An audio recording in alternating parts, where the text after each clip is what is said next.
past weekend, we had our scrimmage at Ohio State with Michigan State and Notre Dame.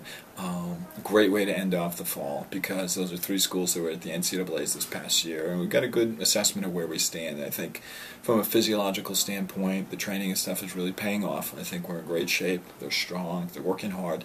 But it also did show us that technically our blade work's not where it needs to be, and we really have to do some work improving that area. So the results were good, I think.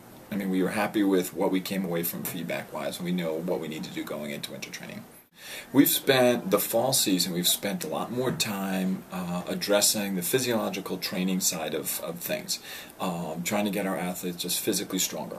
And I think the results have definitely proved out that we've achieved that. By putting so much emphasis on that, I think we maybe are lacking a little bit technically. And that's okay, because I feel like you can change technically quicker than you can how strong you are. So I think in that sense the fall is exactly what we hoped. I think the race results we wanted to get a little bit better, but they are what they are, and we are right where we expected to be or wanted to be. And going into, again, winter training it's about technique at this point and trying to get in mileage and improve technically. Winter training is probably the hardest time for the rowers. We spend a lot of time indoors, and again, a lot of it is on the rowing machines. A lot of it is running. A lot of it is lifting weights, running stairs, continuing to build that endurance and power base, if you want to call it that.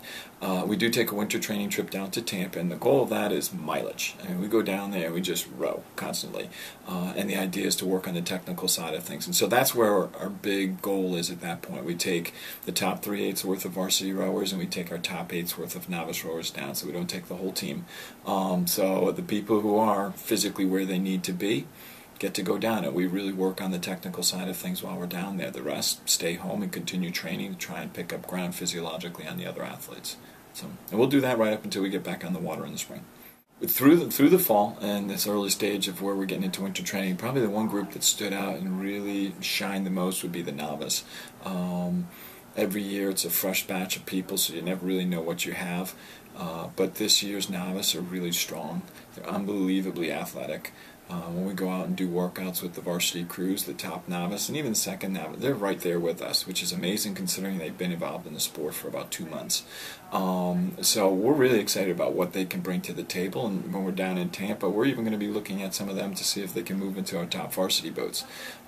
So that's probably the most exciting thing that's going on right now. I think the progress that we've seen with the varsity athletes across the board is what we would hope that they would have done if they came back to school in shape and continued to do the work. So not downplaying that, but I think that novice group is probably the most pleasant surprise this year that we've seen.